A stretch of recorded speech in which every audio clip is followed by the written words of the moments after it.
Final accounts of banking company.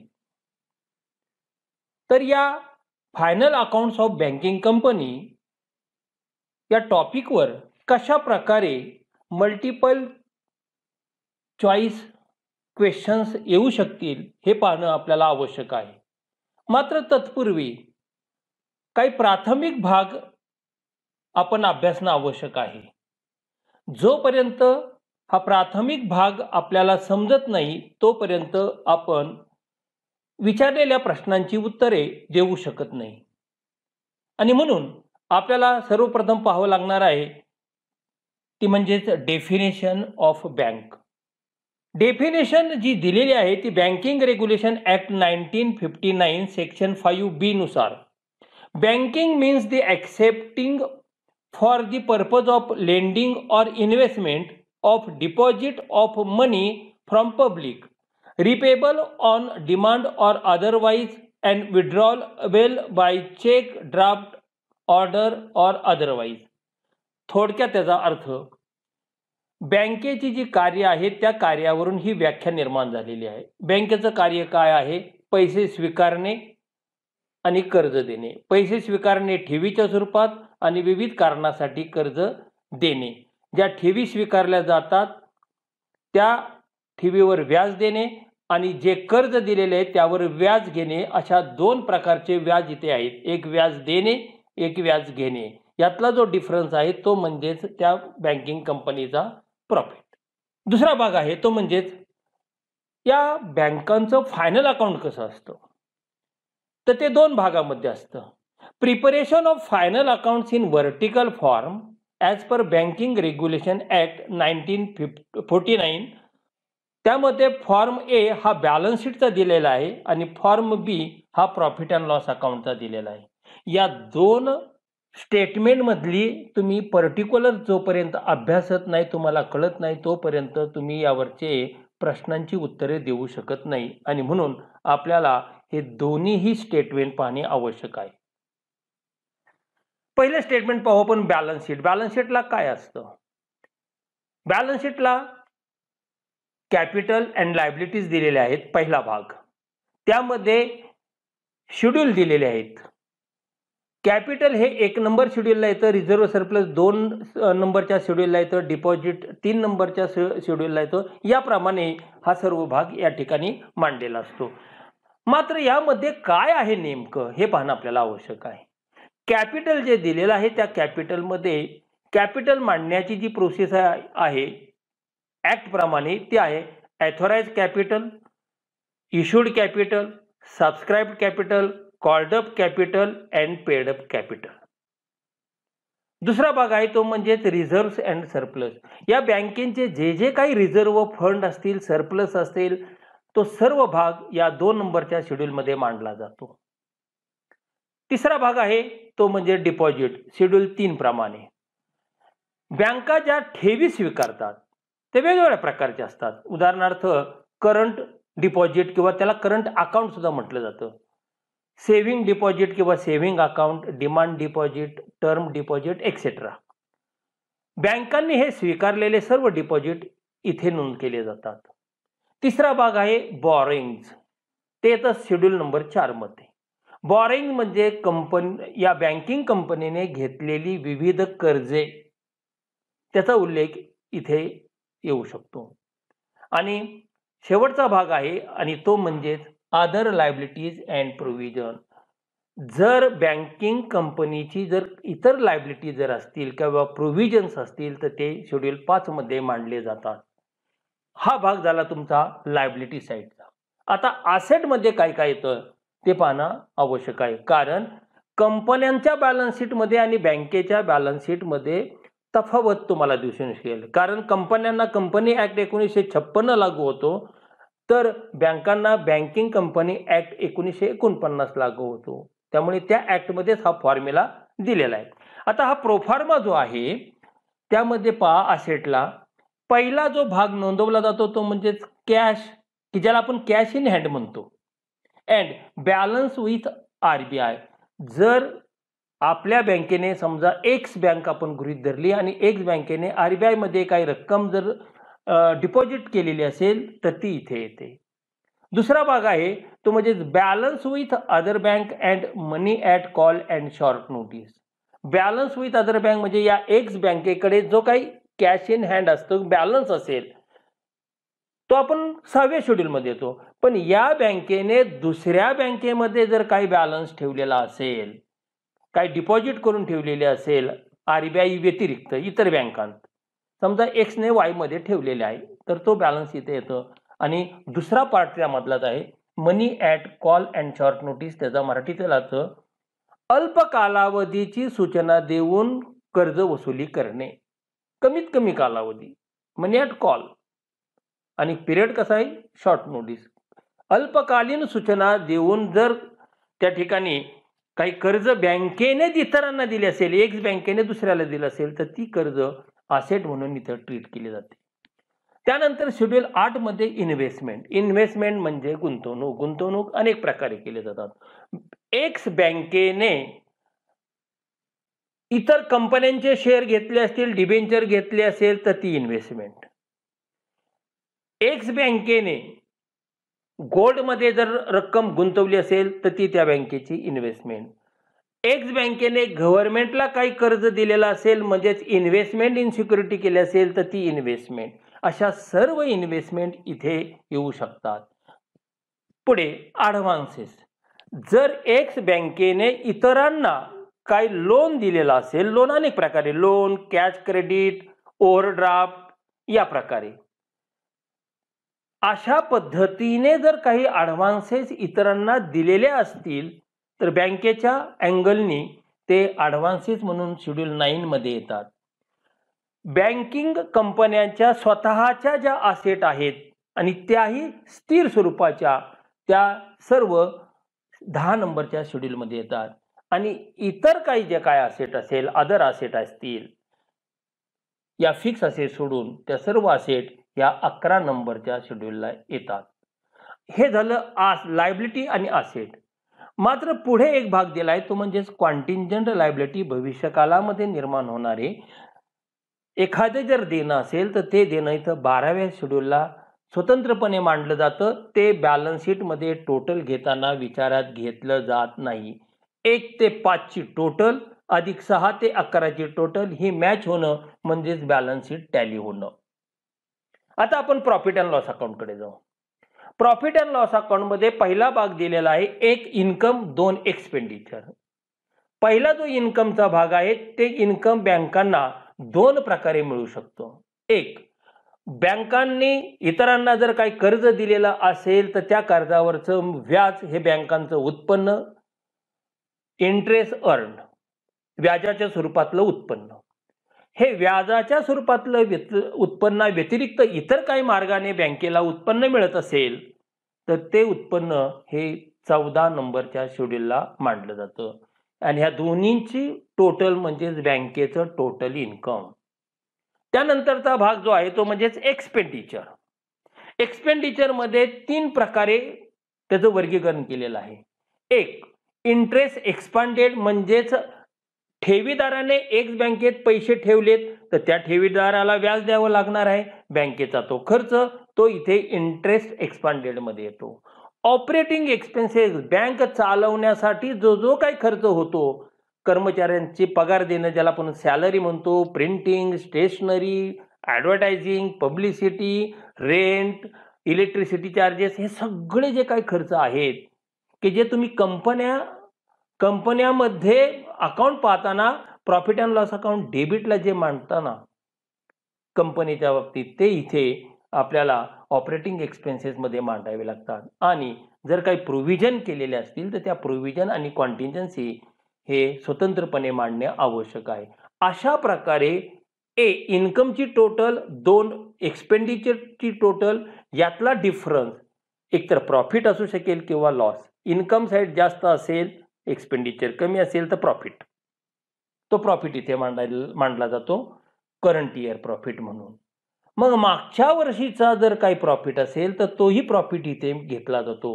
म्हणजेच गतकालातील profit आणि चालू वर्षाचा प्रॉफिट असे दोन्ही मिळून प्रॉफिट इथे 3 नंबरला प्रॉफिट अँड लॉस मध्ये मांडले जातात. आता करंट इयरचा जो प्रॉफिट आहे त्या प्रॉफिट हा काय सर्वच्या सर्व प्रॉफिट डिव्हिडंड म्हणून शेअर होल्डरला वाटला जात नाही, तर काही रक्कम ही प्रोव्हिजन केली जाते, बाजूला काढून ठेवली जाते विविध रिझर्वला. उदाहरणार्थ डेप्रिसिएशन रिझर्व, त्यानंतर रिझर्व्ह फंड, सिंकिंग फंड, त्यानंतर डिबेंचर रिडम्पशन फंड, सगळे असे जे व्हेरियस रिझर्व किंवा फंड आहेत त्या फंडाला, आणि राहिलेला जो डिव्हिडंड आहे, राहिलेली जी प्रॉफिटमधली रक्कम आहे ती डिव्हिडंडच्या स्वरूपात शेअर होल्डरला दिली जाते. अशा प्रकारे हे एकंदरीत बॅलन्स शीट आणि प्रॉफिट अँड लॉस अकाउंटचं स्ट्रक्चर आपल्याला दिसू शकेल. हे जर तुम्हाला कळलं आणि यामध्ये या शेड्यूलमध्ये कोणकोणते ॲटम येतात हे तुम्हाला माहिती असणं आवश्यक आहे. त्यामुळे तुम्ही पहिला अभ्यास करणे तो म्हणजे त्या बॅलन्स शीट आणि प्रॉफिट अँड लॉस अकाउंटमध्ये दिलेल्या पर्टिक्युलरचा जास्तीत जास्त चांगल्या पद्धतीने अभ्यास करणं आवश्यक आहे. तरच तुम्हाला पुढे जे ऑप्शन दिलेले आहेत त्या ऑप्शनपैकी योग्य ऑप्शन त्या ठिकाणी निवडता येऊ शकेल. तर आता आपण पुढे जाऊया, नक्की कशा प्रकारचे प्रश्न असू शकतात. एक नमुन्यादाखल आपण या ठिकाणी तो भाग पाहणार आहोत. Question number 1, rebate on bill discounted for a banking company is. आता हा भाग पाहताना मुळात रिबेट ऑन बिल डिस्काउंटेड हे तुम्हाला माहिती असणं आवश्यक आहे. ते केव्हा निर्माण होतं? उदाहरणार्थ बिल ऑफ एक्सचेंज मध्ये ज्यावेळेस एखाद्या व्यक्तीने दुसऱ्या व्यक्तीला त्या ठिकाणी माल उधारेवर विकलेला आहे आणि दुसऱ्या व्यक्तीने त्याला पैसे देणं आवश्यक आहे, परंतु त्या दुसऱ्या व्यक्तीकडे पैसे नसतात, म्हणून पहिली व्यक्ती दुसऱ्या व्यक्तीच्या नावावर बिल काढते, तो ते ऍक्सेप्ट करतो आणि ते बिल पहिली व्यक्ती बँकेत नेऊन वटवते. हे वटवल्यानंतर दुसऱ्या व्यक्तीने ती रक्कम भरणं आवश्यक आहे.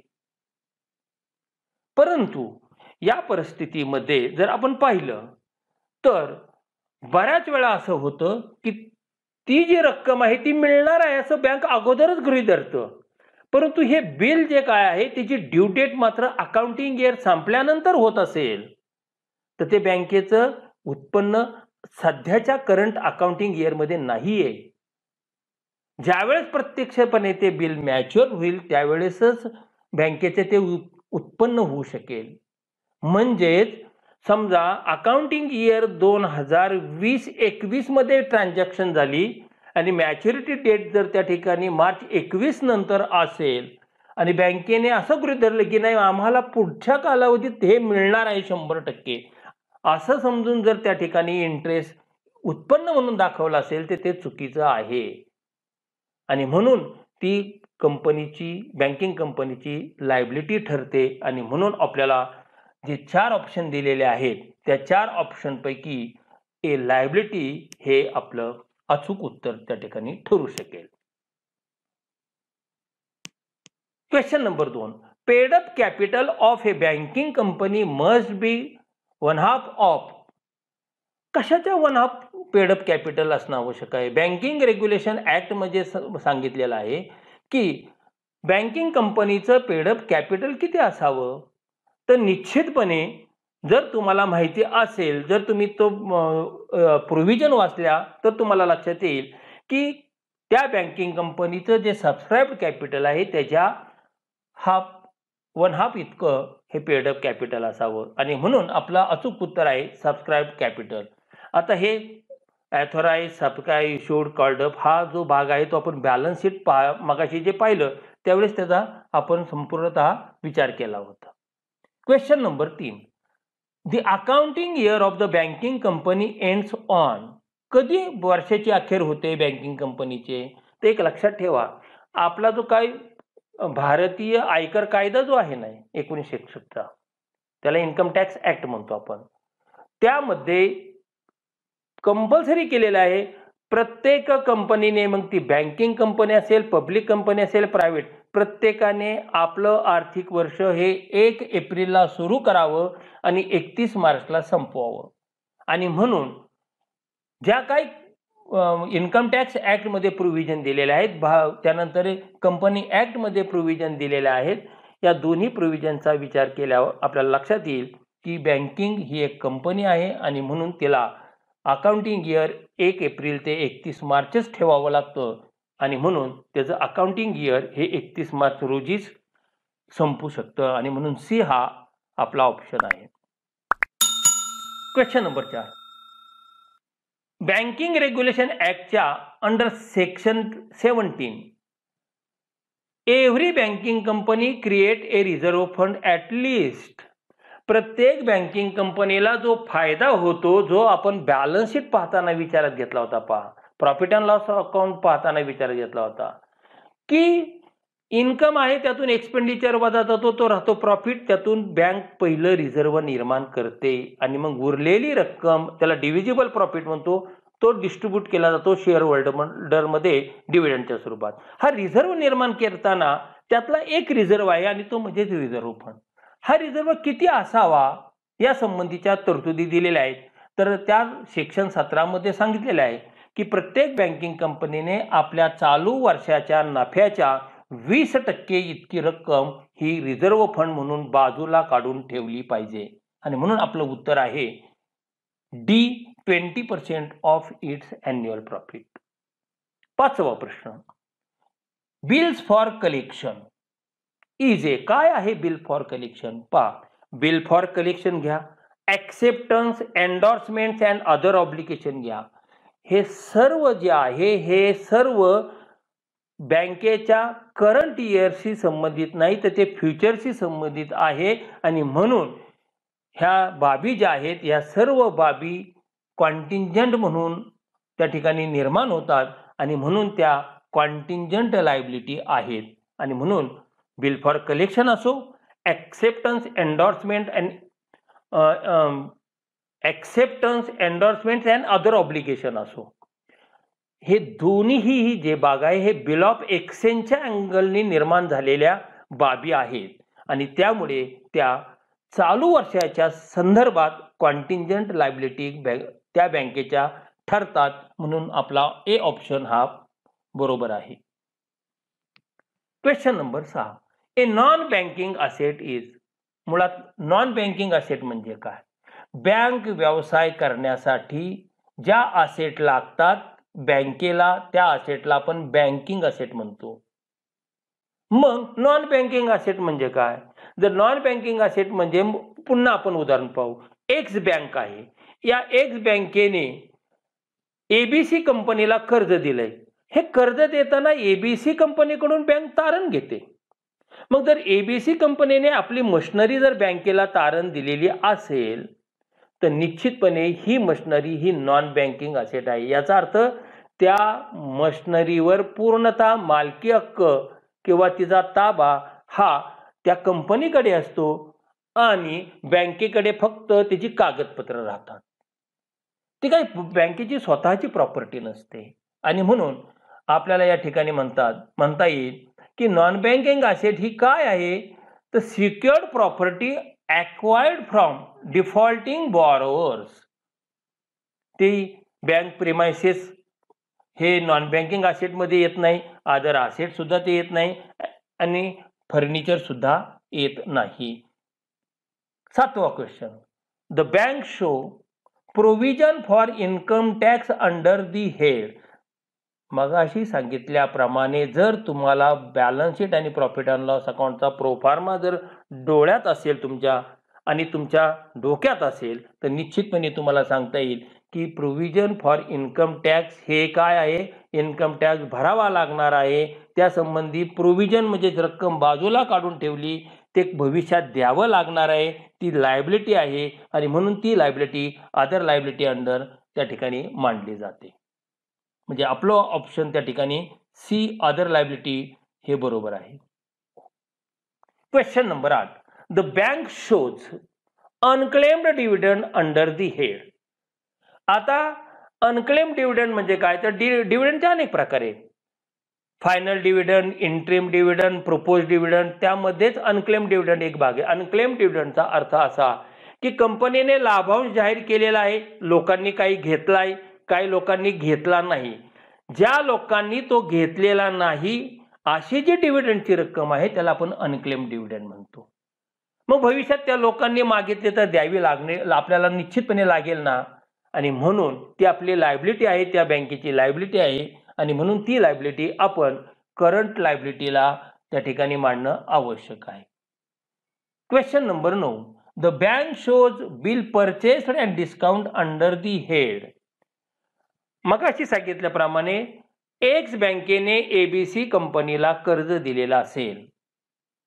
आता हे कर्ज एकतर लोनच्या स्वरूपात देतात, कॅश क्रेडिटच्या स्वरूपात देतात, किंवा त्या कंपनीचे बिल्स जे आहे, बिल ऑफ एक्सचेंज आहे, ते स्वीकारून बँक त्यावर डिस्काउंट आपला काढून घेते, प्रॉफिट काय, आणि उरलेली रक्कम त्या कंपन्यांना देते.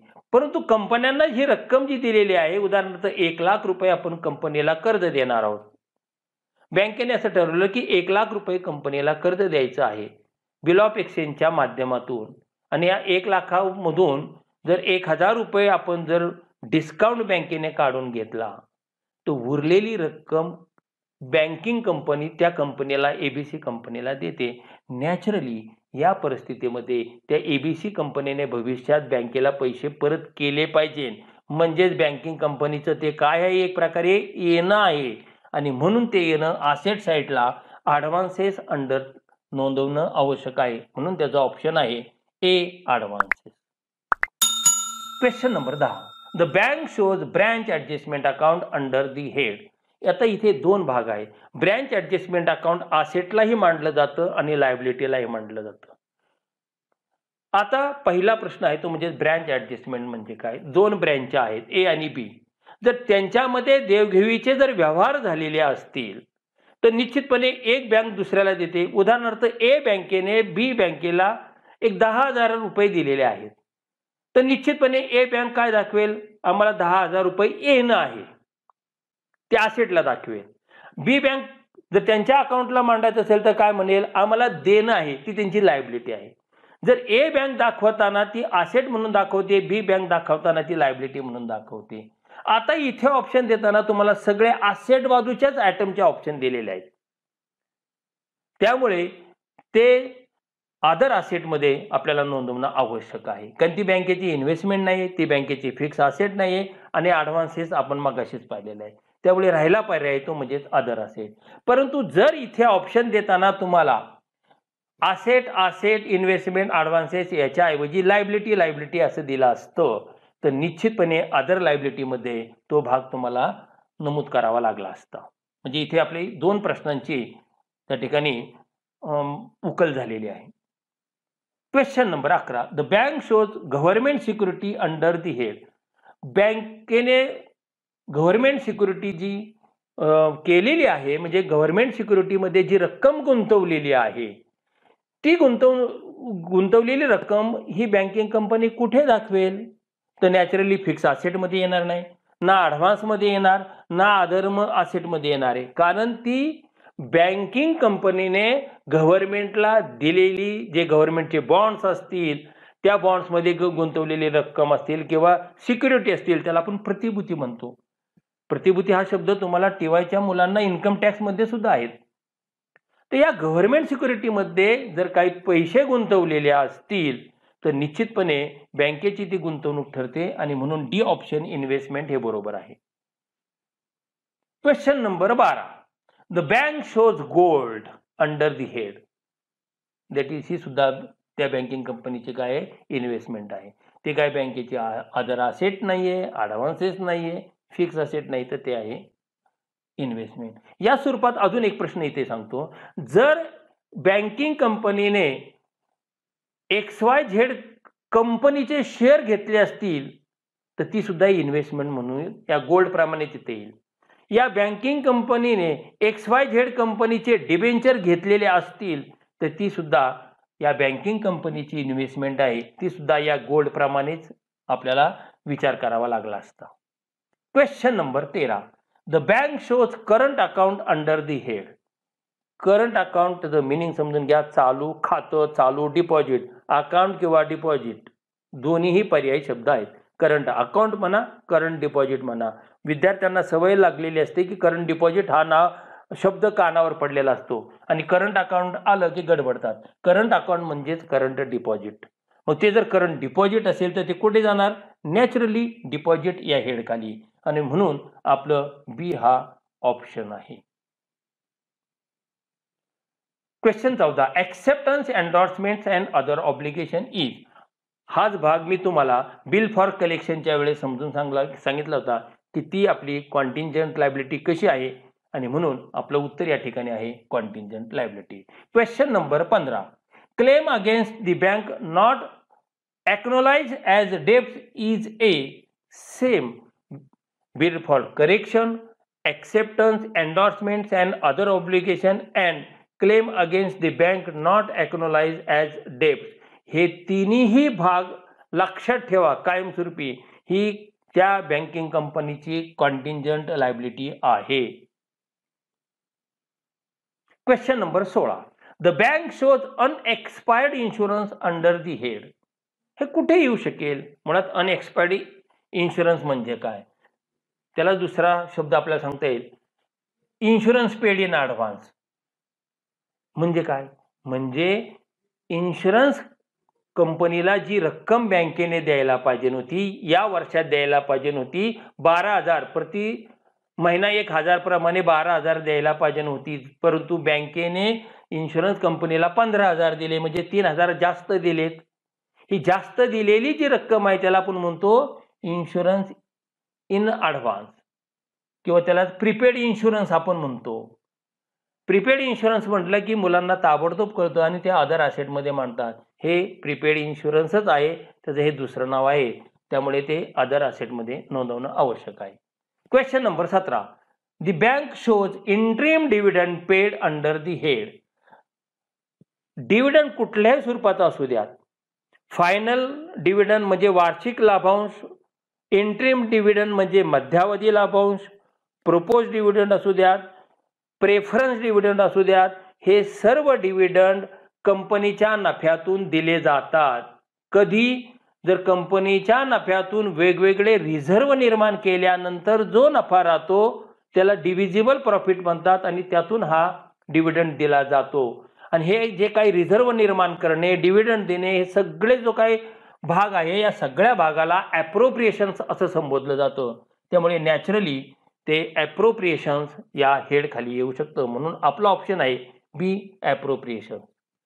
Question number 18, bank shows recurring account that is recurring deposit under the head. कारण डिपॉझिटचे अनेक प्रकार मग असे सांगितलं, fixed deposit, saving deposit, recurring deposit, current deposit. मग याला डिपॉझिट म्हणा अथवा अकाउंट म्हणा, अर्थ एकच.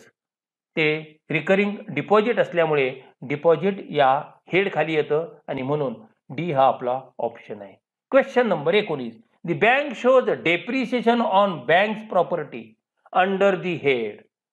आता बँकेची प्रॉपर्टी आहे ती, बँक व्यवसायासाठी ती प्रॉपर्टी वापरली जाते, आणि म्हणून अशा काही बँक व्यवसायावर होणारे जे जे काही खर्च आहेत ते सगळे खर्चामध्ये म्हणजेच ऑपरेटिंग एक्सपेंडिचरमध्ये आपल्याला मांडणं आवश्यक आहे. मग अशी आपण प्रोफार्मा पाहत असताना तुम्हाला प्रॉफिट अँड लॉस अकाउंटचा प्रोफार्मा एक्सपेंडिचरच्या अंडर आपण इंटरेस्ट एक्सपेंडेड आणि ऑपरेटिंग एक्सपेन्सेस असे 2 एक्सपेन्सेस विचारात घेतले. तर हे इंटरेस्टवरचा खर्च आहे का बँकेचा? नाही. तर हा कशाचा आहे? बँक व्यवसाय चालविण्याचा जो काही खर्च असेल, डेप्रिसिएशनच नव्हे तर इतरही काही खर्च बँक व्यवसाय रन करण्यासाठी होत असेल तर ते सर्व ऑपरेटिंग एक्सपेन्सेस अंडर मांडावे लागतात, आणि म्हणून आपला ऑप्शन आहे C, operating expenses. Question number 20, the bank shows stock of stationery under the head. याचाच अर्थ असा की स्टॉक ऑफ स्टेशनरी म्हणजेच चालू वर्षामध्ये तुम्ही 10,000ची स्टेशनरी खरेदी केली, परंतु त्यापैकी वापरली गेलेली आहे 8,000च, 2,000 अजूनही तुमच्याकडे शिल्लक आहे. क्लोजिंग स्टॉक तुम्ही जसं दाखवता हा स्टेशनरीचा असणारा क्लोजिंग स्टॉक आहे, आणि हा क्लोजिंग स्टॉक आपण कुठे दाखवतो नेहमी? तर बॅलन्स शीट असेट साईडला करंट असेट अंडर. बँकिंग कंपनीच्या संदर्भात तो दाखवायचा आहे अदर असेट अंडर. त्यामुळे आपला ऑप्शन आहे B, other asset. Question number 21, the bank shows cash certificate under the head of. Cash certificate याचा अर्थ की बँकेने काही कॅश सर्टिफिकेट दुसऱ्या बँकेचे गव्हर्नमेंटचे जर घेतलेले असतील तर निश्चितपणे ती बँकेची इन्व्हेस्टमेंट ठरू शकते. पण जसं एखाद्या व्यक्तीने बँकेत पैसे ठेवून फिक्स्ड डिपॉझिटमध्ये रक्कम गुंतवलेली आहे, तसंच बँकेत कॅश सर्टिफिकेटच्या स्वरूपात सुद्धा रक्कम गुंतवली जाते. मग या बँकेमध्ये जर एखाद्या व्यक्तीने कॅश सर्टिफिकेट घेऊन रक्कम गुंतवली असेल तर ती सुद्धा डिपॉझिटमध्ये येते, कारण डिपॉझिट मधील रक्कम ठेवीदाराला विशिष्ट कालावधीनंतर किंवा त्याने मागता क्षणीच देणं आवश्यक आहे, असं हा बँकिंग कंपनी कायदा सांगतो. आणि म्हणून याचं उत्तर आहे ते म्हणजेच deposit. Question number 22. The bank shows bill purchase and discount under the head. मगाशी आपण पाहिलं ॲडव्हान्सेसच्या वेळेस आपण पाहिलं की बँकेने एबीसी कंपनीला कर्ज दिलेलं आहे, लोनच्या स्वरूपात, कॅश क्रेडिटच्या स्वरूपात, ओव्हरड्राफ्टच्या स्वरूपात, तसंच बिल ऑफ एक्सचेंजच्या स्वरूपात सुद्धा येतं. आणि त्या अनुषंगाने आपण ते म्हणतो बिल परचेस अँड डिस्काउंटेड, आणि हे येतं ॲडव्हान्सेसच्या अंडर. आणि म्हणून आपला ऑप्शन आहे सी, ॲडव्हान्सेस. आणि शेवटचा question number 23. The bank shows provident fund under the head. Provident fund हा बँकिंग कंपनीने कर्मचाऱ्यांना द्यावी लागणारी भविष्यकालीन निधी आहे. त्याला मराठीत भविष्यकालीन निधी म्हणतो किंवा भविष्य निर्वाह निधी म्हणतो. प्रॉव्हिडंट फंड याचा शुद्ध मराठीत अर्थ भविष्य निर्वाह निधी. कर्मचाऱ्यांच्या भविष्यासाठी याचा उपयोग होतो. नॅचरली या फंडाची जी रक्कम आहे ती रक्कम संबंधित कर्मचाऱ्याला भविष्यात द्यावी लागणार आहे. म्हणजे पहिला भाग किती आपली लायबिलिटी आहे. मग ही लायबिलिटी डिपॉझिट आहे का? नाही. ही बॉरिंग आहे का? बॉरिंग म्हणजे इतरांकडून कर्ज घेणं? नाही. ही कॉन्टिंजंट लायबिलिटी आहे का? नाही, कारण कॉन्टिंजंट लायबिलिटीमध्ये आपण 3 भाग मगाशीच पाहिलेले आहेत. मग राहिला तो ऑप्शन आपला C, other liabilities and provision. आणि म्हणून प्रॉव्हिडंट फंड जे आहे ते अदर लायबिलिटी अँड प्रोव्हिजन या अंडर त्या ठिकाणी आपल्याला मांडावं लागणार आहे. आणि आपला तो करेक्ट चॉईस राहणार आहे तो म्हणजेच सी.